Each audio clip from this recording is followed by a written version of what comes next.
So we are going to be talking tonight about a whole variety of things related to what is one of the most stressful parts of the college process, financial aid. So we are going to basically try to make sure that none of you feel like you're in the situation where you have to sell things out of your home or that you are, needing to, put yourself into a bad situation to finance college. I feel like this comic is especially timely these days because it feels like I wish that we were still in the time that people were heading off to campuses, like normal and taking the microwave and that sort of thing. But hopefully we will be like that in the near future. So this is sort of a roadmap of what we're going to be talking about tonight. We are going to start out with some of the real basic terminology that you're going to hear.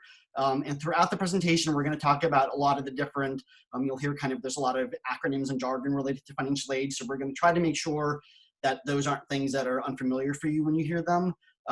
We're going to talk about the FAFSA, which is the main form to apply for financial aid, where all the aid comes from, how do you go through that process. Once you get your aid offers, how do you compare them, and how do you look for financing to cover any gap that might be left after financial aid as well. So I always like to start out my presentations with this information, and I feel like these days it's especially timely. The Bureau of Labor Statistics puts this information out, and it's always a few years behind when they put out their information. So these numbers are certainly going to look really different when the 2020 numbers are available. But I think it's a really important point. The reality is college education is going to be one of, if not the most expensive purchase that you make in your life. Short of buying a home, it's probably the most expensive single thing that you're ever going to buy.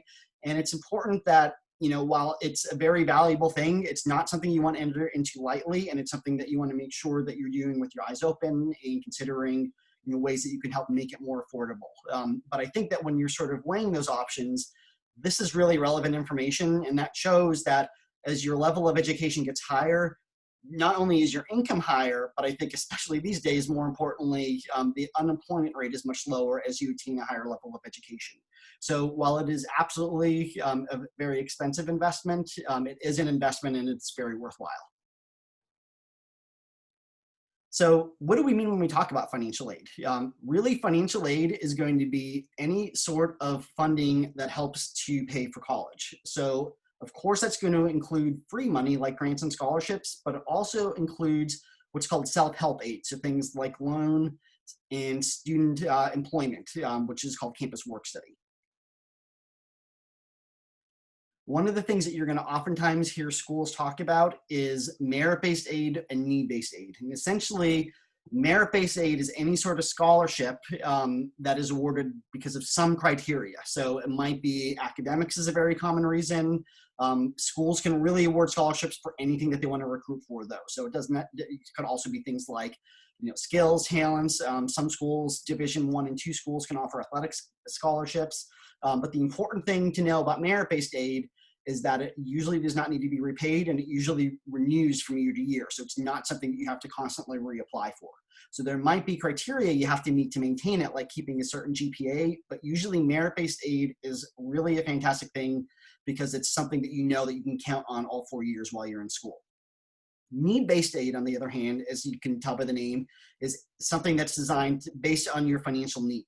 So this is when you're applying for financial aid every year, this is what you're applying for. So you'll be evaluated for different sorts of grants, loans, and work study when you file a FAFSA each year. So I've mentioned that word a few times. FAFSA stands for Free Application for Federal Student Aid. And that first F is a really important one. You should never be paying to do the FAFSA. A really common mistake that people make is you would think the FAFSA website is FAFSA.com. And that's actually a company that charges you, I believe last time I looked, it was $80 to submit the FAFSA. So they don't provide you with any sort of service. They ask you the same questions that the FAFSA website does. And at the end of it, they charge you $80 for submitting it. So you don't get any benefit from that, and you have to pay for it. So you want to make sure you don't ever pay to do the FAFSA form. But this is going to be your primary application for federal aid, for state aid, and in many cases, it's going to be the application for institutional aid if the college offers any kind of need-based funding. Some schools will have you do other things. It's pretty common that they may have a supplemental form that they'll need you to do. And we'll talk about some other stuff later on related to that too. But the FAFSA is going to ask for information for the student who is filing, so that's the really important thing, is the student's the one who's submitting the FAFSA, but there'll be sections for the parent to complete as well, or that parent information is needed for. The FAFSA, you only have to do once per year. You can add up to 10 schools to the FAFSA and it'll be sent to them, so you're not submitting separate FAFSAs to each of the individual schools.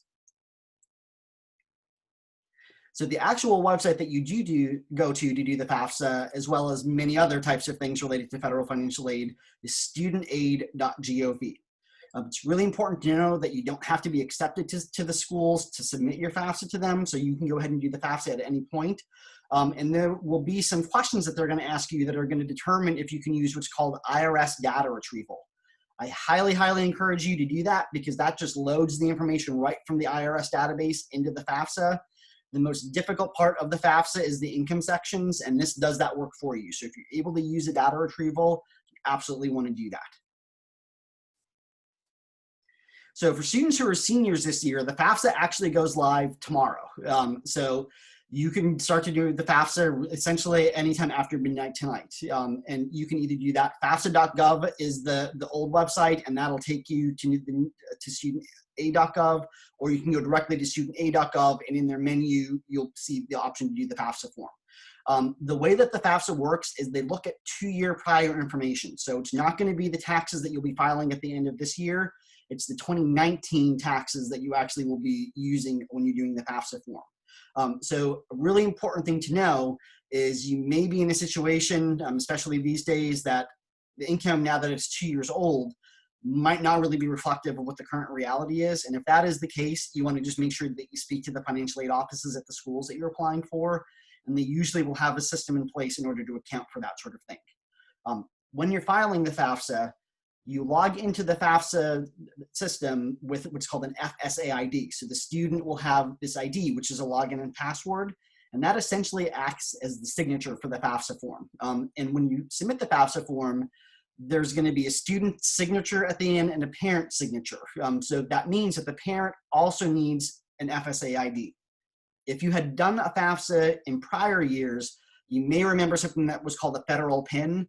And the FSA ID replaced the federal PIN number a few years ago. So it's essentially a way to be more secure, and the federal PINs required you to enter your social security number, so they wanted to move away from requiring you to enter your social security number more times than is absolutely necessary. You also will use an FSA ID to do a number of other things, so it's going to be an important thing, especially in the student side of things, to have, because a number of federal forms you'll use doing that. When you submit the FAFSA form, that automatically gets sent to FIA, which is the state grant agency in Pennsylvania, and they're going to ask you to do something that's called the state grant form. So when you submit the FAFSA, you'll actually see a link on your confirmation page that will take you right to do the state grant form at that time.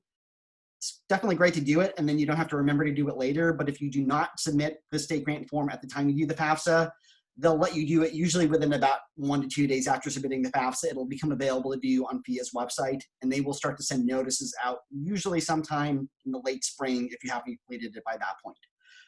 The Pennsylvania State Grant Program is very generous, but it is really geared towards students who are from Pennsylvania who are attending school in Pennsylvania. So that's just very important to know. That's not to say that that should dissuade you from looking at schools that are out of state, but you just want to know that typically a maximum of $500 of the Pennsylvania State Grant can go out of state. And in many cases, they actually don't have agreements with other states, and the amount that would transfer out is zero. So that's just important to know, that you may be eligible for a state grant as a student, but you might be going to a school that you can't actually use that state grant that you are eligible for. So when you file the FAFSA, I mentioned that there will be a section for students and sections for parents. And the reality for the vast majority of typical students who are going right from high school into college is that they will be considered by the FAFSA dependent students and will be asked to provide that student and that parent information.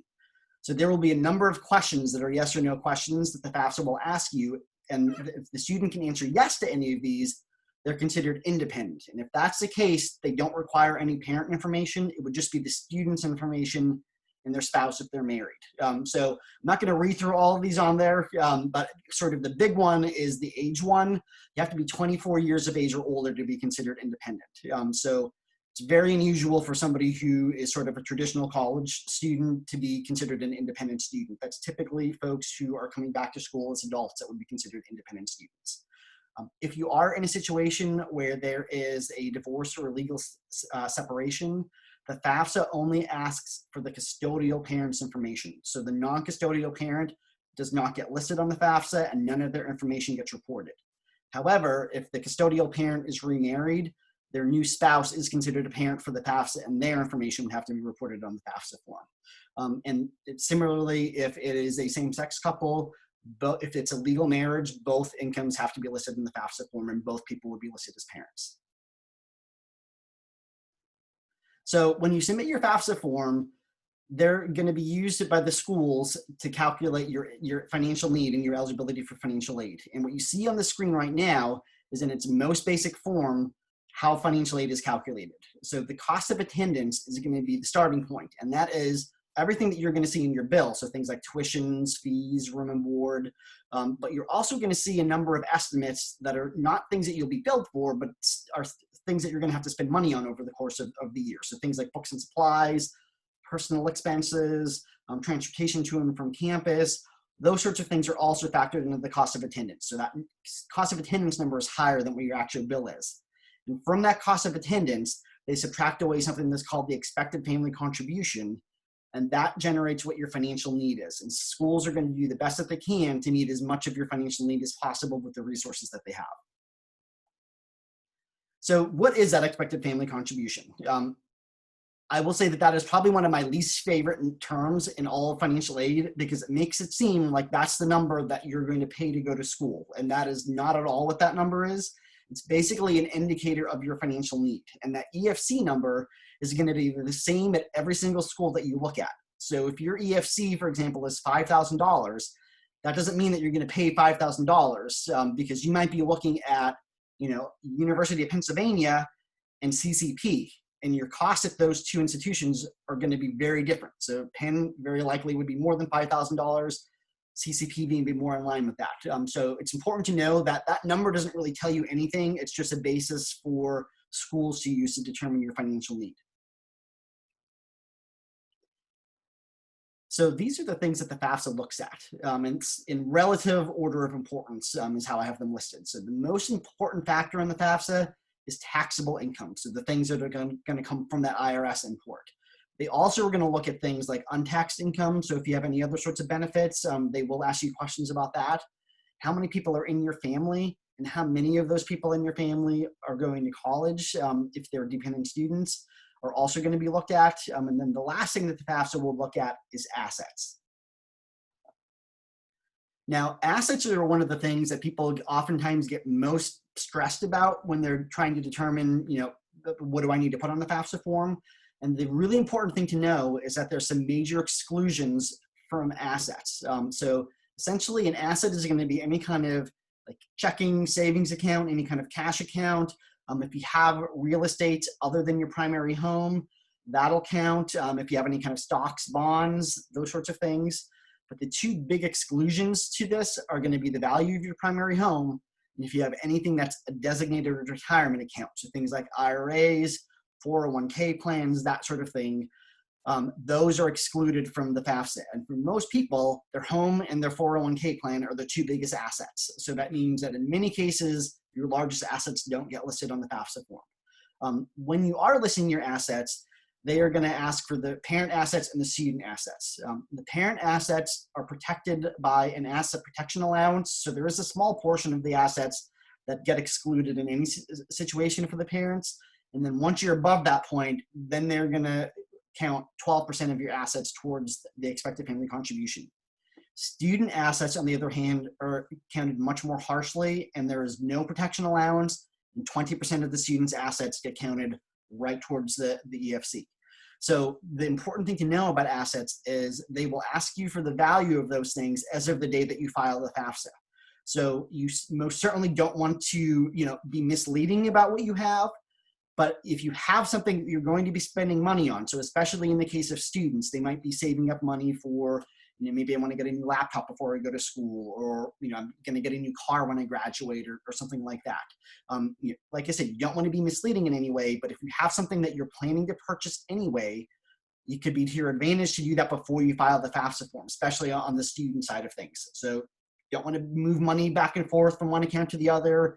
You don't want to falsify what's on the FAFSA form, but you can be smart about the timing of your purchases if you know that you're going to be buying something anyway. So I mentioned that the FAFSA is your main application for institutional aid in most cases, but there are some schools that are going to ask you for something that's called the CSS profile form. So this is typically something that you will see at private schools that have very large endowments, and this is going to be their application for institutional aid. So you'll still do the FAFSA at those schools for federal and state aid, but then the CSS profile is what they will use for their own grant funding. Essentially, the CSS profile form is like a supercharged FAFSA form. So it's going to ask you all the same things that the FAFSA does, but it's also going to collect a lot of information that the FAFSA does not ask for. So we mentioned earlier how the FAFSA does not look at the non-custodial parents' information in the case of a divorce. The CSS profile does. The CSS profile is going to ask you for the value of your primary home. It's going to ask you for your retirement accounts. It's going to ask you for a whole lot of things that the FAFSA does not. So it's going to be sort of much more broad range of things that they're asking for, and they use that to determine what you're eligible for aid from that school. So it's important to know what that means if you see that they need the CSS profile. It's also important to know that you have to pay to do the CSS profile. So you have to pay to do it, and you have to pay for every school that you send the CSS profile to. So it's not that it's hundreds and hundreds of dollars, but it's not free like the FAFSA. So that would be something that I would probably consider if I was looking at a whole bunch of schools at once, and a number of them asked for the CSS profile, and maybe a few of those schools were ones I wasn't really super serious about. That would at least be something that I would consider, because you do have to pay for every school that you send that to. So once you submit all that paperwork, then where does the money actually come from? And there are 4 primary sources of aid. So the federal government, the state government, those might be the largest sources in some cases, but in other cases, the college and university might be the largest source of aid. So that's the case where I work. I went to a state school. So in my case, it was the state government and the federal government that were my main sources of aid. But where I work, we are actually by far the largest source of aid for our students because of the grants and scholarships that we provide. So you may see different mixes of those things depending on the different schools that you might be applying to. And then once we talk about those things, I'm going to spend a little bit of time talking about funding from outside organizations. This is one of the biggest missed opportunities for people when they're applying for financial aid. And it can be a really, really big piece of the puzzle when you're trying to decide what are the places that I might be able to afford to attend. So really broadly, there are some things that you need to meet as far as requirements for federal aid. So you do have to be either a citizen or an eligible non-citizen, which essentially means you have to be a permanent resident and have your green card. You do have to have a high school diploma or GED. If you're a male and you're between the ages of 18 and 25, you do have to be registered for the selective service. Now, it's also the law that you're registered for the selective service anyway when you turn 18, but this is sort of a double check to that they will not let you have federal financial aid if you haven't fulfilled that requirement. When you file the FAFSA, there will be a question on there that says, if you haven't registered for the selective service yet, do you want us to do that for you? Just check yes to that, and you don't have to bother doing anything else, but otherwise you want to make sure that when you turn 18 as a male that you go to the selective service website and you do your registration so that you're eligible for federal aid. This last one, that you have to be matriculating in a degree or certificate program at an accredited Title IV school, is basically a really long way of saying that you have to be accepted into a program at a school that participates in the federal financial aid programs. So, for example, community colleges are a good example of this, that I could go and register. I live in Montgomery County, so I can register at Montco to take a class. That's different than me applying for a degree program at Montco and being accepted into it. And that's sort of the key thing, is you have to have applied for admission to a school and be accepted towards a degree or certificate program in order to be eligible. Really, the only thing that you're going to know when you submit the FAFSA form and you get to the confirmation page where it tells you that EFC number, it's also going to tell you what you might qualify for in terms of a federal Pell Grant. The federal Pell Grant is the primary need-based grant program that the Department of Education offers. And this is one of the only things that is completely linked to that EFC number. So starting at 0, if your EFC is 0, you would qualify for a Pell Grant of $6,345. And then as that EFC starts to get up, the Pell Grant starts to decrease. And once your EFC gets above $5,711, then you become eligible for 0 Pell Grant funding. So that's really the only thing that you're going to know immediately when you submit the FAFSA is it'll tell you your EFC is something, and that means that you're eligible for a Pell Grant of, and then it'll tell you that number. So if your EFC is $8,000, it's going to tell you that you're eligible for a Pell Grant of 0.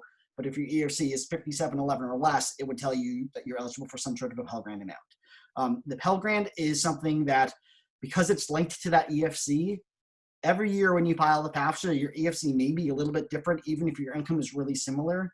So this is one of those things that has the most potential to potentially fluctuate from year to year because it's linked exactly to the EFC that's on the FAFSA. And each year, those calculations that they use to get to the Pell Grant change a little bit. So we don't know the exact numbers yet for the Pell Grant for the upcoming year that would start in fall of 21. These are the numbers for fall of 20.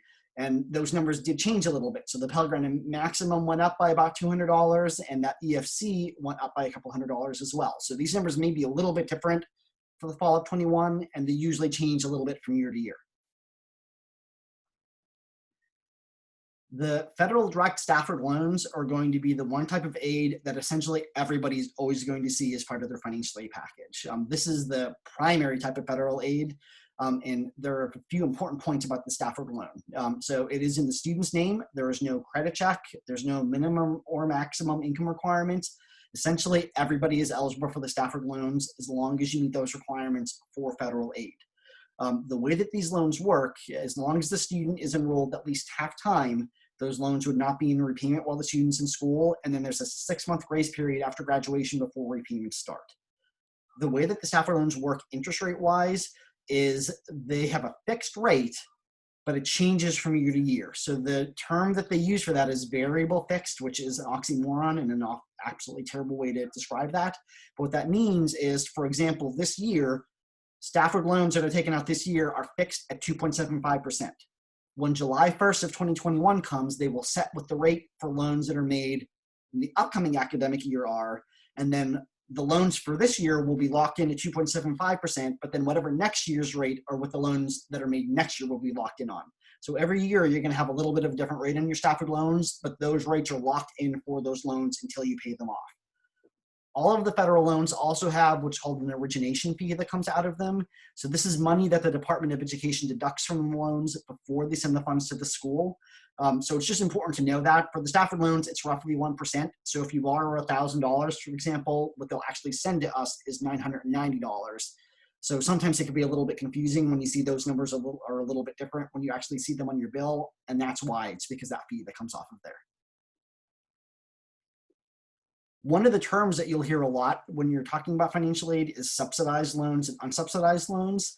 And what that basically means is there's a need-based portion to the Stafford loan program. So while everybody qualifies for the Stafford loans, you may qualify for some of your loan to be what's called subsidized. And the subsidized part of the loan, that means the government pays for the interest on that loan while the student's in school. So effectively, subsidized loans are interest-free until graduation, which is fantastic. For the unsubsidized loans, interest does accrue from the beginning, like really any other loan. You have the option of paying it as you go. Or if you don't do that, they hold the interest off to the side. So the term that you'll hear banks use is capitalizing the interest. That means adding the interest into the loan. But for the Stafford loans, even the unsubsidized ones, they don't do that until it goes into repayment. So what that means is even if you don't make those interest payments, you're not getting charged interest on the interest, and it doesn't get added in until graduation. So even if you don't make those interest payments, it still saves you a bit of money. The way that the Stafford loans work is the amount you're allowed to borrow is determined by grade level. So you see I have it broken down here for base amounts and then total amounts. The base amount is the portion that they can look at every year to be subsidized. So you can borrow a total of $5,500 as an undergraduate student. And of that $5,500, anywhere between 0 and 3,500 might be subsidized based on your FAFSA information. Another type of federal loan that you may choose to take is something that's called the Federal Direct Plus Loan. So Plus Loan used to stand for Parent Loan for undergraduate students. They expanded that program a few years ago to offer it to graduate students as well. So that acronym kind of went away, but as you can kind of tell, that would be a loan where the parent is the borrower. And it's designed to be a companion to the Stafford loan. So it works really similarly to the Stafford loan, but since it's the parent who's borrowing, they are going to do a cursory credit check. It is not nearly as stringent or involved as the credit checks that they're going to do for private loans. They're really just looking to see if you have adverse payment history. But essentially, this is going to be a loan that has that similar fixed interest rate, but each year it changes. And you can defer that for up to 4 years while the student's in school, or you can choose to make payments immediately, which does save you a little bit of money. For the Plus loan, there isn't a cap that's set by law. The cap is just you can't exceed that total cost of attendance number when all the other financial aid is taken into consideration. So basically, you can use the Plus loan to cover whatever's left after financial aid if you choose to do that. The main downside to the Plus loan is that origination fee that I mentioned earlier for the Stafford loan also exists on the Plus loan, but it's higher than on the Stafford loan. So the Plus loan, the fee is actually a little bit over 4%. So all of those types of financial aid that we talked about so far for the federal aid are things that are awarded to individual students. But these sort of things that we're going to talk about now are what are called campus-based aid. And this is funding that's awarded instead of to student by student, it's actually money that's awarded to the school as a pot of funding. And they have to then use, based on the people who apply, award those funds to the students who have the highest need. So what that means is different schools have different people who are applying and different amounts of funding for these awards. So these might be things that you might see at one school and not another, or you may see them in different amounts from school to school. And that's because every school has different people who are applying, and you may be, at one school, you may be one of the students who qualifies for that award, but another school, there might not have as much money to award, or there might be students who have a higher level of need.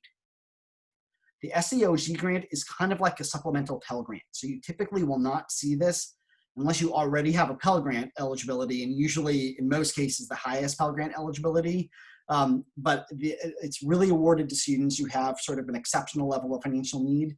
And when you see an SEOG grant, that usually will range between $100 up to the maximum of $4,000.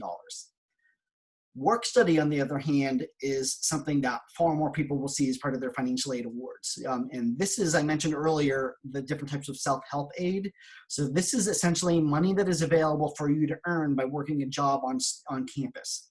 And there are a couple of really important things about work study that make it different from other types of financial aid. So essentially, the intent of work study is to help with those other things that are not part of the tuition expenses that are part of that cost of attendance. So books and supplies, personal expenses. It's designed to be some sort of a small supplemental income to help that day-to-day expenses. So it is not deducted from the bill, even though it's part of the financial aid award. So that's really important to know, that just because you have that work study award doesn't mean that affects the bill. On the other hand, that means you don't have to do work study, and that doesn't make your bill go up either. Usually work study positions are available on a first come, first served basis. So just because you see that in your financial aid award doesn't necessarily mean there's a guaranteed position, and you're paid hourly for the work that you do. So the work study award that you see in your financial aid is essentially like an earnings cap. So you might choose to work 1 hour a week, and you certainly can do that, but that means you're not going to earn up to what that cap is. So you just need to be aware of that as well. The Teach grant is kind of unique in terms of grant funding, because this is one of the only things that has no basis on financial need. You can receive it for 4 years as an undergraduate, and you can even get it for 2 years as a graduate student. And the way that the Teach grant works is you have to be taking coursework to prepare you for a career in teaching, and you're making a commitment. So you have to complete what's called an agreement to serve, that says that you're going to teach 4 out of your first 8 years after you graduate in a low-income school in a high-need field. And there are a really wide variety of things that count for that. I encourage you to go to the Teach Grant website, and you can get more information about that, because there are a lot of school districts that you may not think might qualify that do. But essentially, as long as you make that agreement, you get the grant. Now, this is prorated a little bit due to the budget agreement that was made several years ago. So the award is $4,000, but then there's a percentage that comes off of that because of the budget reconciliation. So it actually usually comes out to be more like $3,700 or $3,800 per year. But essentially, if you know that you're going to be teaching and you're in an education field, this is a really great source of funding. And that 4 out of the 8 years means that even if you're not in the right school district right at the start, you have 8 years to make that requirement a reality. And if you don't, it turns into a Stafford loan, which is a super low rate loan. So even in the worst case scenario, if this winds up not working out, you don't meet that requirement, it just converts into a really low interest rate loan. So we talked a little bit when we were discussing the FAFSA form about the Pennsylvania State Grant. FIA, which is a term that you will probably hear an awful lot, is the Pennsylvania Higher Education Assistance Agency. And this is the agency that administers the state grant for Pennsylvania. The grant can go up to, this year, it's up to $4,140. So it's a pretty generous grant program. And they have even though it is based on the EFC, they award to a much wider range of people than the Pell Grant. So many more people see state grant eligibility than see Pell Grant eligibility. It is based on the EFC, but they have sort of their own evaluation criteria. So it doesn't work exactly like the Pell Grant does, where it's your EFC is such and such amount, and that equates to a FIA grant amount. They don't even really release their evaluation process to us.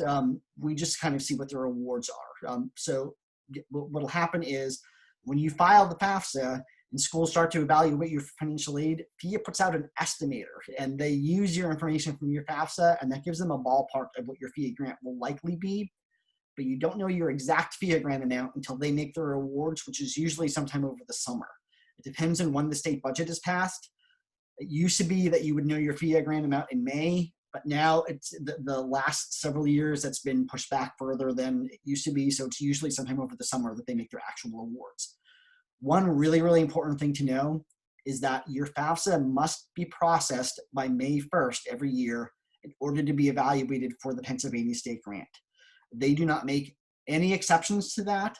And the key term there is processed. So it's not that you submit your FAFSA on May 1st, it has to be processed by May 1st. And it takes a few days for the federal student aid programs to process your FAFSA. So really you want to make sure that you're filing the FAFSA earlier than May 1st. Really, if you're meeting your school deadlines are well in advance of May 1st. But if you miss that deadline, you miss out on up to $4,100 of funding. And I can tell you that even this year with everything happening with COVID, they were not flexible with that deadline. So you really need to make sure that you adhere to that. So the college or university is going to offer something that's called the net price calculator. And this is something that you can do right now, even before you apply to schools. It'll ask you for some really simple information, and they're going to give you a pretty good ballpark of what you'll qualify for, both merit-based aid and need-based aid. Usually they're going to calculate what your EFC is and evaluate you for federal aid and state aid as well. So this is really a great way that you can use to kind of do a little bit of that early comparison shopping, even before you can start applying for aid. But then once you're looking at the schools, you always want to look at that merit-based financial aid first, because that is aid that is typically going to renew from year to year without you having to reapply.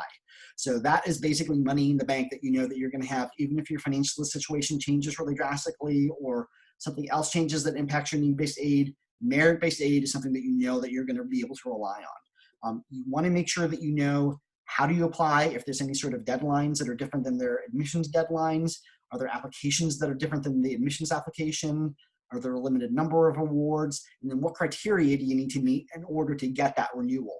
So it's usually some sort of a GPA requirement.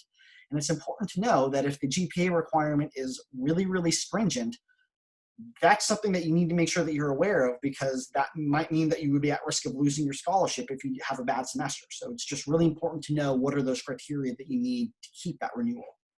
Once you sort of exhaust those things, that would be when you want to look and see what the scholarship or what the college offers in terms of need-based financial aid. And you want to look at sort of the same things. How do you apply? What are the deadlines? Do you have to reapply for every year? And it's important to know what might change those awards. So is this just going to be based on your FAFSA information, or are there other things that can potentially alter things? A really important thing to look at, we're going to talk shortly about outside scholarship awards. And you want to make sure that if you're applying for outside scholarships, that they're not going to be something that reduces the awards that the school offers. And that is something that happens at many schools. So it's an important thing to know is, are you going to actually be able to take advantage of those outside scholarship awards, or are they going to just reduce the aid that the university offers? That's something that you at least want to be aware of to begin with. So that merit-based aid, I'm going to just talk a little bit more detail about some of the things that colleges can look for, because even though scholarships are commonly academic, they can really be awarded for anything. So many schools are going test optional, and that is a really fantastic thing. But in some cases, schools aren't going to be test optional, and they will use the SAT and ACT scores as part of it. A lot of the times, the rigor of your courses are going to be something that schools will look at as well as far as academics go. So if you took really, really difficult courses, that's going to be a better thing for you than if you took maybe less difficult courses. Schools, though, also can award things based on gender or ethnicity. Sometimes a school might maybe have started out as, say, an all-girls school, and they're trying to attract men. So they might award scholarship money to men who apply. Sometimes Division I and true schools will offer athletic scholarships. If a school has been really a local or regional school, you might see scholarships that are for people who are more than a certain distance away from campus. Sometimes schools will offer scholarships for people who are children or grandchildren of alums, or they might do things like acting audition scholarships or portfolio review scholarships or things of that nature. And there are also cases when schools have agreements with high schools. So sometimes you might have a certain school that offers a scholarship to people who come from a certain high school. So these are all different things that the schools could really, the bottom line is there are scholarships that are out there for almost anything that you can imagine, and it's important to find out what the school is awarding scholarships for. So as I said earlier, outside scholarships are one of the biggest missed opportunities that people have when they're applying for aid. And the main reason for that is because people wait until way too late to apply for them. So these are things that usually people don't really think about until it's the summer before school starts and you get your bill in June or July, and then you think, oh gee, I have this bill that I have to pay, I should probably look for scholarship money. And it's way too late to do it at that point. It's actually, now is the time, if you're a senior, to be doing this outside scholarship process. A lot of them are gonna have deadlines in November, December, January, February. Waiting till over the summer, you're going to find very few things are available. So now is the prime time to be looking for outside scholarships. There are some really great free organizations that help you with this process. Fastweb.org is a website that's been around for about as long as the internet. It's entirely free and it is really fantastic. Scholly is an app that does essentially the same thing that Fastweb does. Scholly has it's an app, so it has a very slick user interface, and sometimes people really like that. But you do have to pay for Scholly, so it's not expensive, but it's not free like Fastweb, and Fastweb does give you the same information. So it's not that one of them is better than the other, but I mean, to me, I would, the slicker user interface isn't worth paying a few dollars for me if you can get the information for free, but some people really prefer Scholly. What they both do is basically have something like 1.5 million scholarships in their database, and it lets you create a profile. Now, the guidance office is a lot of the times going to be your prime place to look for really local scholarships.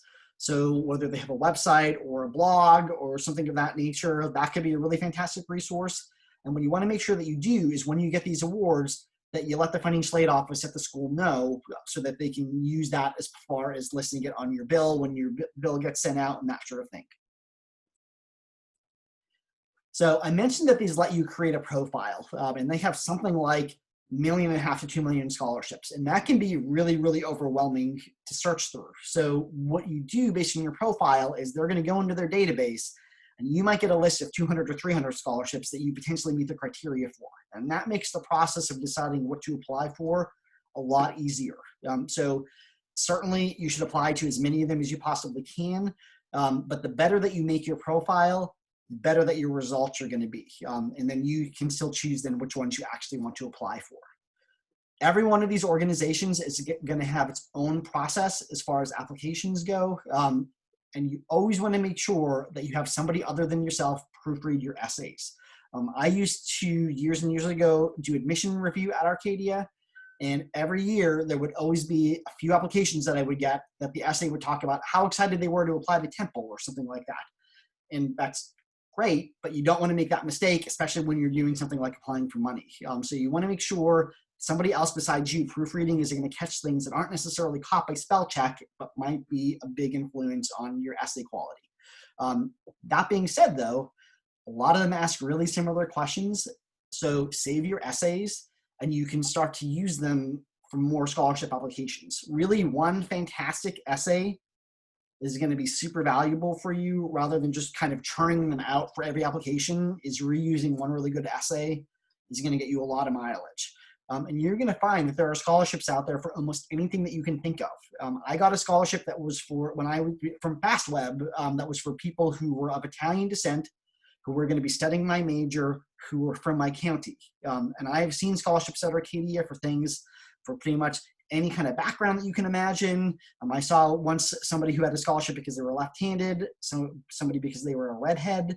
It wasn't at Arcadia, but I once online saw a scholarship that was for people who could speak Klingon from Star Trek.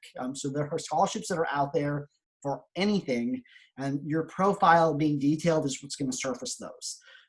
My biggest advice, though, with this is you're going to see some scholarships that are for $10,000 a year for 4 years. And yes, of course, you should apply to those, but everybody applies to those scholarships, and nobody applies to these small scholarships that are $500 or $250. And there are millions of dollars that don't get awarded every year in these scholarships. So you might be the only person who applies for those, and those are pretty good odds. And I'll again use myself as an example. I got $1,000 from the Women's League in my town when I was a senior in high school because I was the only person who bothered to write them an essay. And I'm sure that they would have liked to give a woman that scholarship, but I was the only one who applied, and it got me $1,000.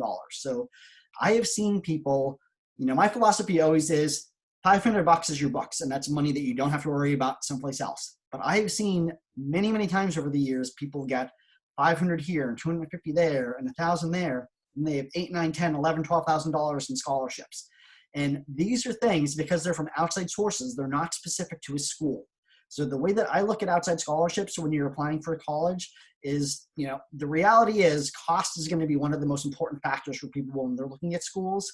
And because outside scholarships are money that you can take with you wherever you want, if you have a big pot of outside scholarship money that you've accumulated, it's really about giving yourself choice, because then maybe money isn't quite as important as maybe some other factors because you have this money that's going to help you pay for the costs after financial aid. So don't overlook these because they can be a huge factor in being able to attend where you'd like to attend. So just to kind of summarize what we talked about already regarding the application process, if you're a senior in high school, beginning midnight tonight, you can submit the FAFSA at studentaid.gov. It's really important to note related to that, though, the FAFSA used to go live on January 1st, and it got moved back to October 1st. And the specific goal of the Department of Education when they did that was not to make you feel like you need to rush out on October 1st and file the FAFSA. It was to actually the opposite of that and to give you more time so you don't have to feel as rushed doing the FAFSA. So while I'm a big fan of doing things and getting them done and out of my hair, you don't have to stress about doing the FAFSA on October 1st. Really, anytime between October and many people will do it over winter break. That's a perfectly fine time to do it. The idea is to make you feel less stressed about having to rush to do it rather than more stressed. You also want to see, what does the school require in addition to the FAFSA? So do they have a supplemental financial aid form? Do they need that CSS profile? And then what are their deadlines? So every school is going to have a different deadline that they're going to need you to have filed the FAFSA and submitted any other paperwork. And what you basically want to do is, if you have 5 schools that you're looking at, whichever one of them has the earliest deadline, that's the deadline that you work with to get everything submitted to everywhere. And that way you make sure you don't miss out on anything. If you are a junior or a sophomore or earlier than that, that doesn't mean that you can't do anything related to financial aid. You can absolutely go ahead and do those net price calculators for colleges. And that is a really useful tool to helping determine, is this going to be something that's affordable for me? Is this worth pursuing? Or maybe this wasn't a school I was super excited about, and boy, it would really be expensive, so I'm not going to even waste the time applying to it. So that could be a really super useful tool when you're kind of winnowing down where you want to apply to. And then once October 1st of next year comes, the 22-23 FAFSA will go live, and you can submit it at that time. I do want to make one really quick note related to the FAFSA. You have a 1 out of 3 shot being selected for something that's called verification every time you do a FAFSA. So even though it's not something that we've listed anything about here, if you get selected for verification, the school financial aid office are going to have to reach out to you and collect some additional information. So just in case that happens, because it's going to happen to 1 out of every 3 of you, I didn't want you to not know what that was or to think something was wrong. It's a really common thing, and almost everybody gets it at least once. So just in case it happens, it just means that they have to collect some additional information for you. So I'm going to talk a little bit now about how do you compare offers from schools. And one of the really important things that you want to do is you want to make sure that you get to the point that you have your full financial aid awards from schools. And that is really important because different schools are going to have different amounts of funding that they're able to offer. And the way that state schools versus private schools award aid is going to be very different. Typically, private schools offer scholarships and grant money, and state schools don't have as much of that in terms of institutional funds. So, I mean, I would say I went to a state school and I work at a private school, and I have lots of students who have looked at both of them. And it's just really important. You want to make sure that you're comparing the same thing to each other because you may have 2 schools that start off very differently, or you may have 2 schools that start off in a really similar spot, but it's the endpoint that matters. So you want to make sure that you're actually comparing that endpoint in that after financial aid award at all the schools that you're looking at. Related to that, not only do you want to make sure that you're comparing that endpoint, but you also want to make sure that you're looking at how did the school get there. So if they are offering things like the same amount of financial aid, but one of them has a whole lot of scholarships and grants, and another one gets you to that same point, but it's because they put a lot of loans and work study in there, even though they're offering you the same amount, it's not really the same thing. So it's important to look at how do they actually get you there. Also, we mentioned how work study doesn't actually affect the bill. So something that some schools will do is they will offer really large work study awards because it makes their financial aid package look bigger, but that doesn't make your bill any lower. And it might even not be realistic for you to work enough hours to earn that money. So you want to watch for that sort of thing as well. And then if they do make you awards like scholarships and grants, you want to make sure that there are things that are going to continue or at least will reasonably continue for all 4 years while you're in school. We talked about how sometimes schools will lower awards if you get outside scholarships. It's really important to ask, and what other things might change things. And then the last thing I want to say when you're about comparing offers is, sometimes you're going to get to the point where you might have a school that you will really, really have your heart set on, and it's just not feasible financially. And you should let the schools know that. The way that I always look at it is you can't be told yes if you don't ask the question.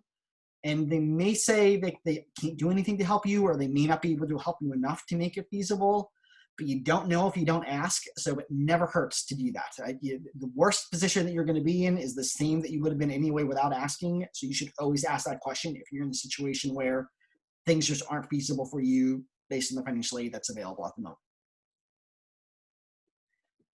Once you get to that point and you have your financial aid awards and you know what the bill is going to be after financial aid, there are a number of ways that you can help to finance that as opposed to just making a payment towards the bill. Most schools are going to offer some sort of an interest-free payment plan. They'll just have a small enrollment fee, and it'll let you break up some or all of the bill into monthly payments.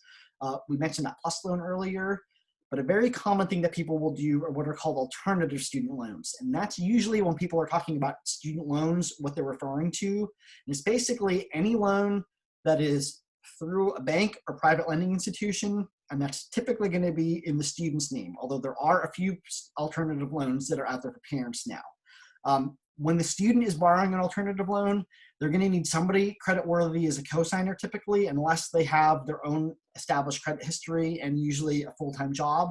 So even though none of the lenders will say they need a cosigner, effectively you really need a cosigner for these alternative loans.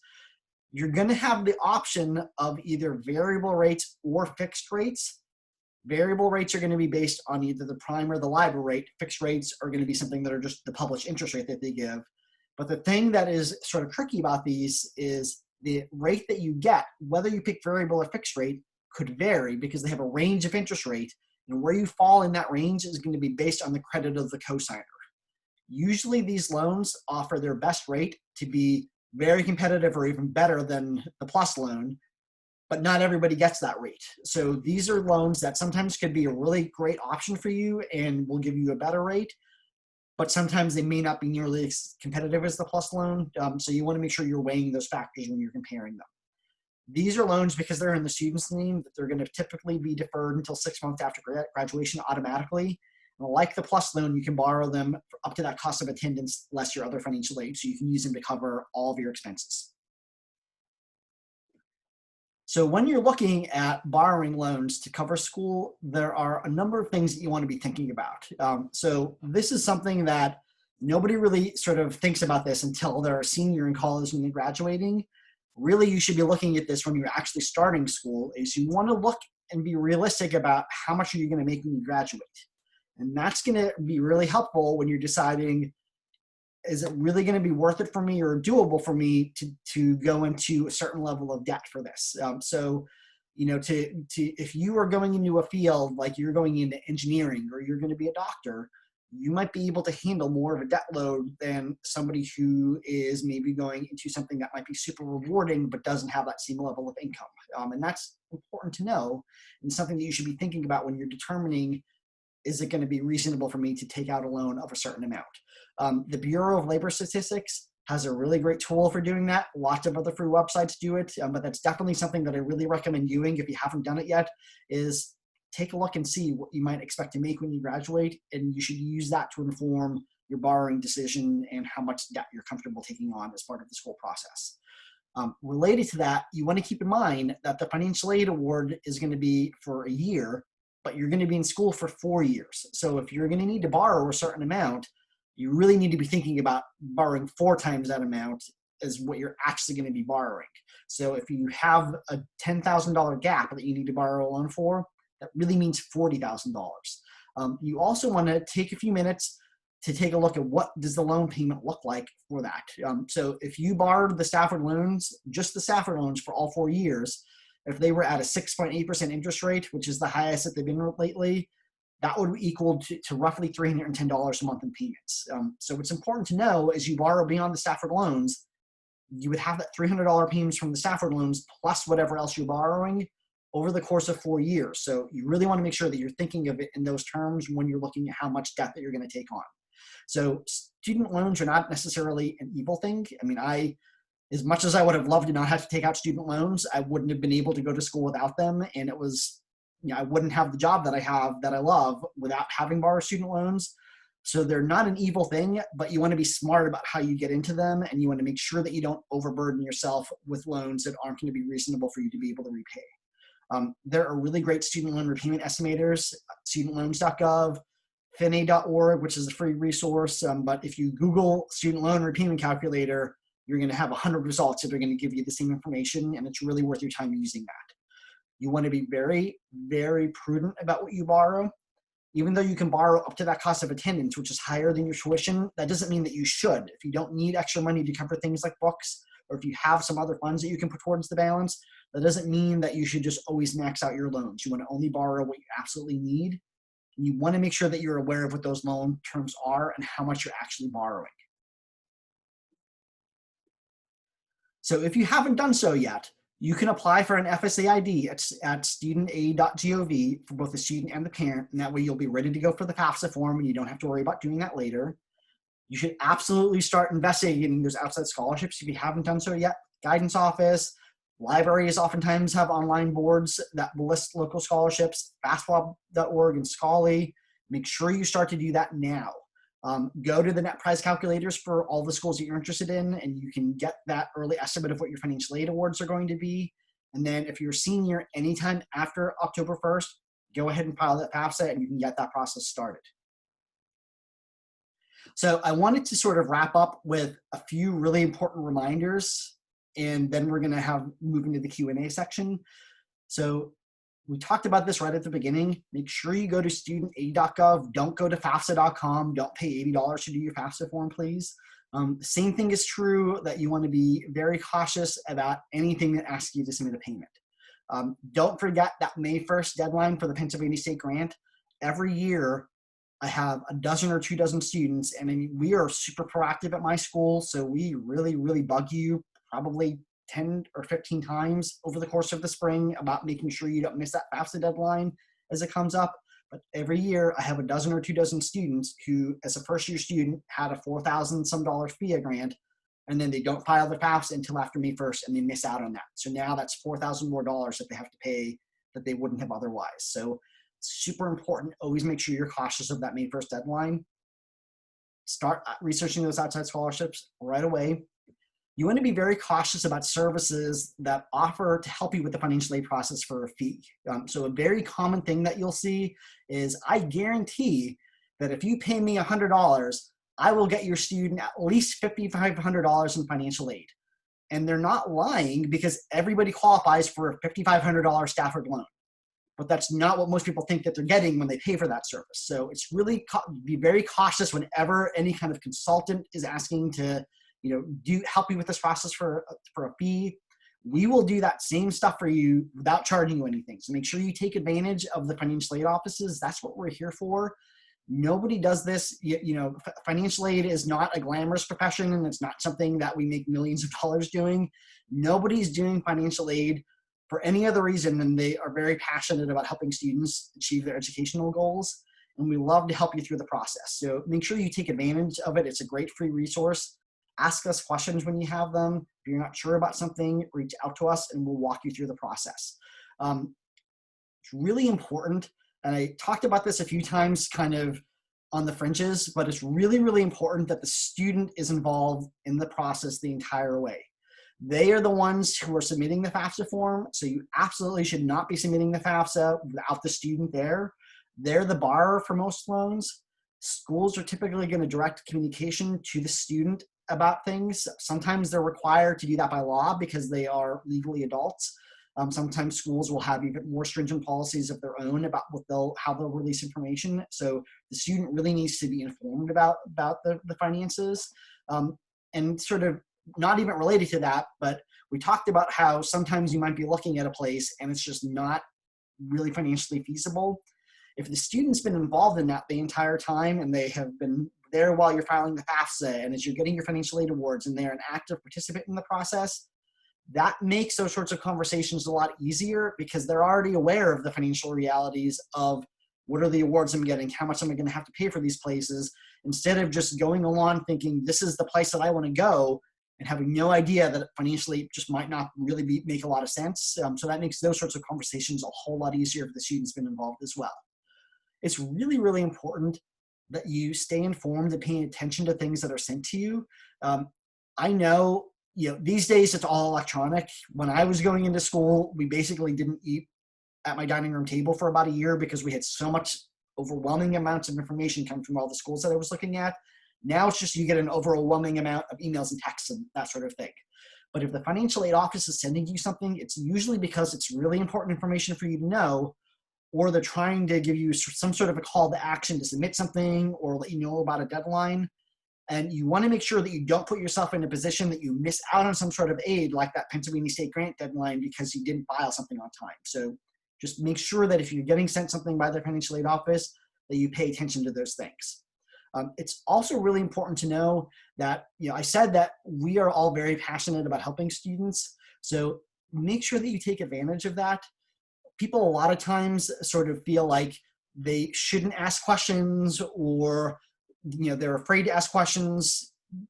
Make sure, take advantage of us. We want to help you through this process. And a lot of the times, you might think that it's something that isn't really worth asking a question, but it might make the difference between you qualifying for something or missing a deadline. So make sure that you reach out to us. And then the last thing that I want to say is, this has been a very trying, last quite a few months, and it doesn't look like the end is anywhere in sight yet. So that has fundamentally changed how a lot of things happen. I mean, in a normal year, I would have been talking to you all in person. I would normally tell my own students, stop by and see me anytime, and we'll work through things together. And a lot of those things just aren't happening right now, or aren't possible to happen. So I think it's just important that whenever you're doing anything related to financial aid, that you sort of keep that in mind, is it may not be as easy to say, pick up the phone and get somebody on the phone immediately as it might have been in a normal year. So you might want to build in a little bit more time to send an email to somebody, or to set up a time to do a Zoom meeting with somebody. So just keep in mind that things are operating very differently right now. and that might mean that things are going to happen in a little bit of a different time frame. So you want to just make sure that you kind of build in those sorts of expectations so that you don't put yourself in a situation where you have to feel rushed or pushed up against the wall with a deadline or that sort of thing. So this is my email. I'm also going to make this presentation available. So we will be sharing a recording of it, but also feel free to reach out to me directly with any sorts of questions. And I'm now going to stop sharing my screen so that we can then actually talk about the questions during the Q&A.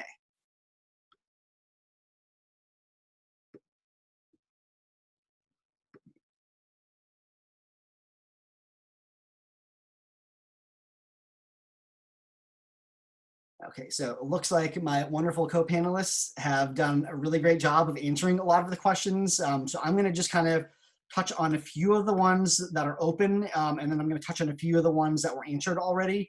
One of the questions is about potentially having students take off a year before starting college, and that is absolutely has been something that's been very common this year. It's something that people do sort of in any year, in any circumstance, but it's been much more common this year because many schools are offering things, solely online or in a hybrid, and a lot of students have just kind of felt that they wanted to sort of take a pause. And really, that doesn't put you in most cases at any kind of a detriment. It's something that, I would certainly ask the schools, is there any downside for me to do this? But usually the answer is going to be no.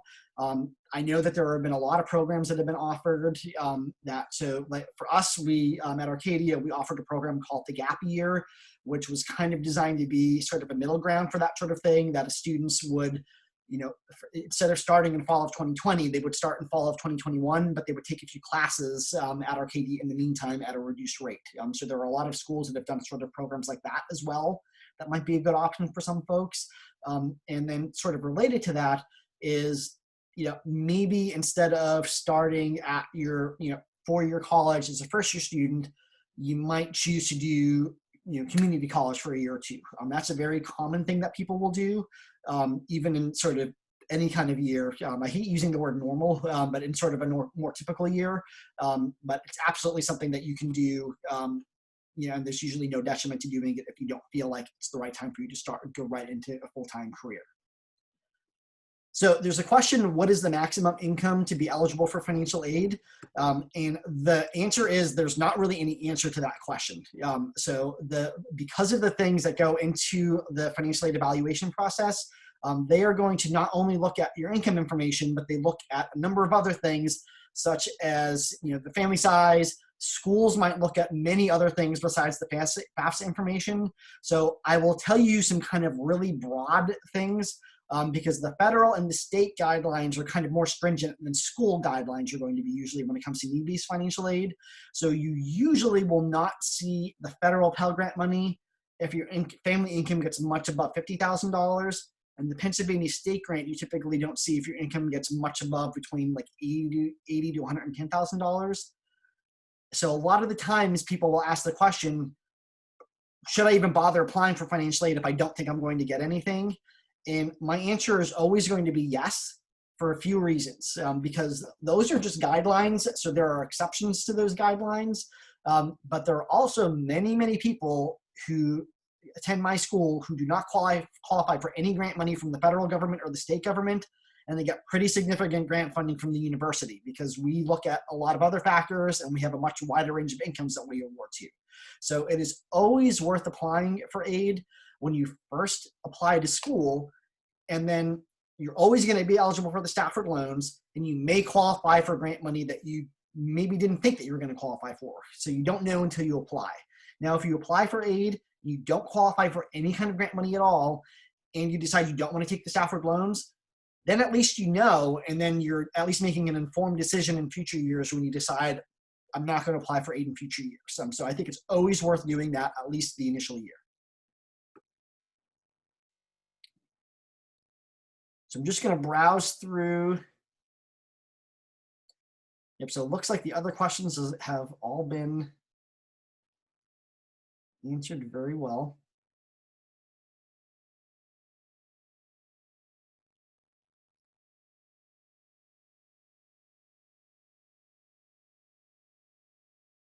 So I do want to, I'm just going to add one thing too. There's a question related to if the FAFSA takes into account other children in private high schools as an expense, and that was already answered in that they do not. But if that is a situation where you have other expenses like that, you certainly should reach out to the financial aid offices at the schools, because they may have a process that they might take that into consideration. So while the FAFSA does not, it's always worth asking that question.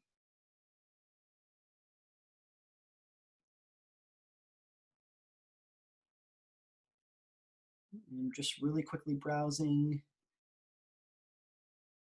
Thank you both for answering all of these questions so wonderfully. And then just to confirm, I will be posting the slides, and there will be a recording of this that is going to be posted as well. Okay, so we've had a few more questions come in. So if you use the IRS retrieval tool when you fill out the FAFSA, oh, looks like that was just answered. So okay. So it sounds like you aren't able to see.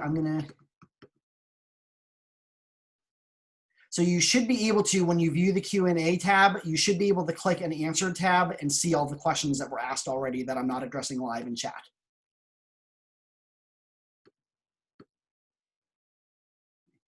So there's a question, is there any way around reducing a student's personal assets? So the way around that, so like I said, you absolutely don't want to in any way try to be, fraudulent or try to hide assets. The way to sort of be around that is, if you have something that you're going to spend the money on anyway, it's to your advantage to make that purchase maybe earlier than you would have otherwise. So if you know that you're going to be making a big purchase with the student's assets, now would be the time to do that instead of maybe over the summer, so that those assets are spent. So you don't want to move those funds around, but it is really important to know that it's as of the date that you file the FAFSA that they're going to ask those things.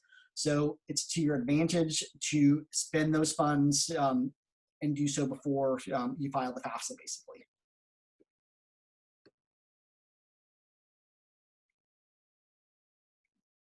So the question is, if you have twins, do they take that into account? So the answer is yes, because when you file the FAFSA, you're going to see they're going to ask a question of how many people are in your household and how many of those people are in college. So when they do that, the EFC calculation basically has two sides. So it'll look at the parent information and it's going to look at the student information. And part of the parent calculation is they basically take the EFC that comes from the parent income and assets and all of that, and it gets divided by the number of students who are in school. So if you have one student in school, it's just whatever the money that comes from the parent EFC. If you have two students in school, that gets divided in half, and only half of that counts towards the EFC. So essentially, the more students that are in college, that would, if you have twins that are starting college at the same time, only half of the parent EFC counts towards each of the students. If you had 3 students in school, it would potentially be a third of the EFC. Now, where that could potentially change is if you have an older student who's in school and a second one is starting now, that's going to be 2 students in school for a little while. But then when the older student graduates, that's going to drop down to 1 student in school. So that is an important question that you should ask the schools, is if they are going to potentially take that in consideration and maybe lower the financial aid awards in the future. So the question is, are loans, mortgages deducted from your assets? So yes, but it's really important to reiterate that the value of your primary home is not considered an asset for the FAFSA.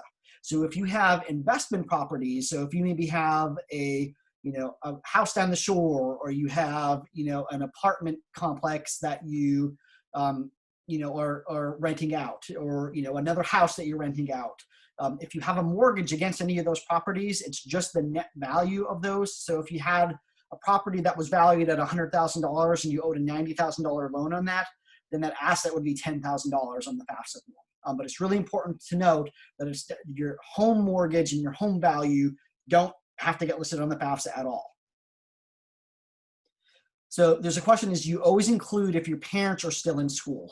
And the way that the FAFSA asks that question is specifically how many people are in your household, and then how many of those people who are dependent students, so it does not include parents as part of that question, are in school. So the parents do not count as a number of persons who are in school.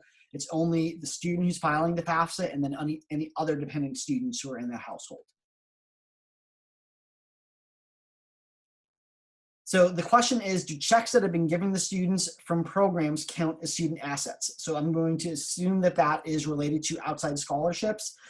So if it's an outside scholarship, if it's made out to the school, that does not have to be counted as an asset.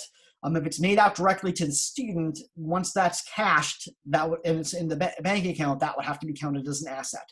I think it's really important to, I listed assets last because they're the least important factor on the FAFSA. And I want to kind of draw a little bit more attention to that. It is highly, highly unusual for assets to be a big deal in the EFC. It's almost never the case that the assets are the reason that your EFC is high. Income is a much, much bigger factor than assets are as far as calculating that EFC. The reality is it's unusual to not have a really, if your assets are high enough that they're affecting your EFC, they're high enough that it doesn't really matter as much, to be honest. So I mean, you typically are talking about tens or hundreds of $1,000s in student assets before it would make a really big factor in terms of the financial aid that would be available at the school. And that's even more true for the parent assets, which are not counted at as large of a percent for the EFC. So I think that people get really, really stressed about assets. Assets are not going to be the thing that are going to be the big factor for almost everybody's situation when it comes to financial aid. It's the income that is almost always the biggest, by far, portion of the EFC.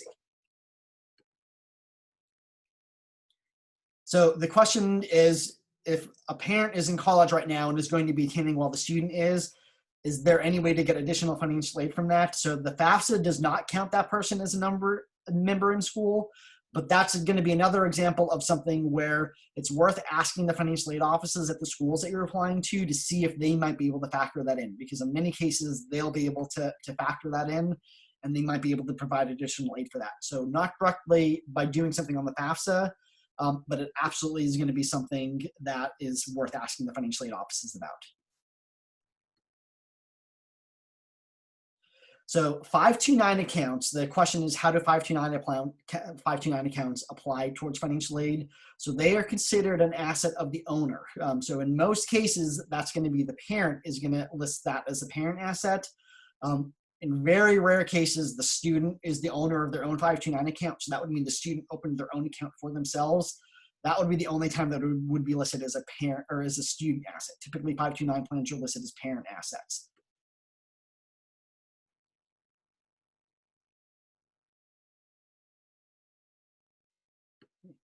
So the question is related to the recording. So this has been recorded, and I will be sharing the recording from this. So that should be available. I'm not sure exactly the method that it's going to be made available, but I will be sharing the recording of this so that it's available.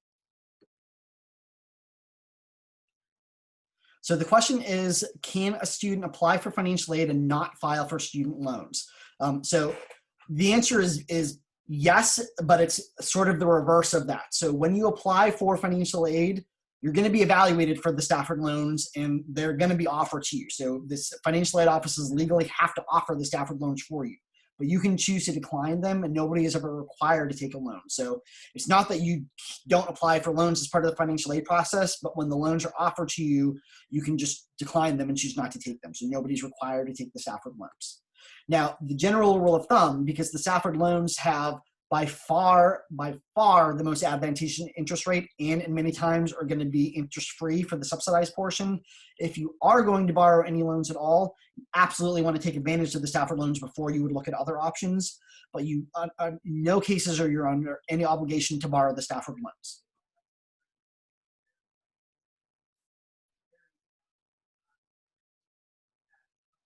Okay, just want to check the chat really quickly to make sure there's no questions in there that we didn't address. If anybody has any last minute questions, please feel free to enter them in the Q&A right now and I'll address them. And if not, we'll be all set.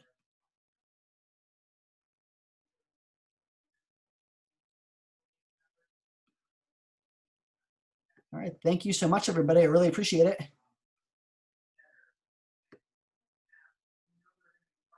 Were either of you going to jump on, Chris, or are we all set now? Yep.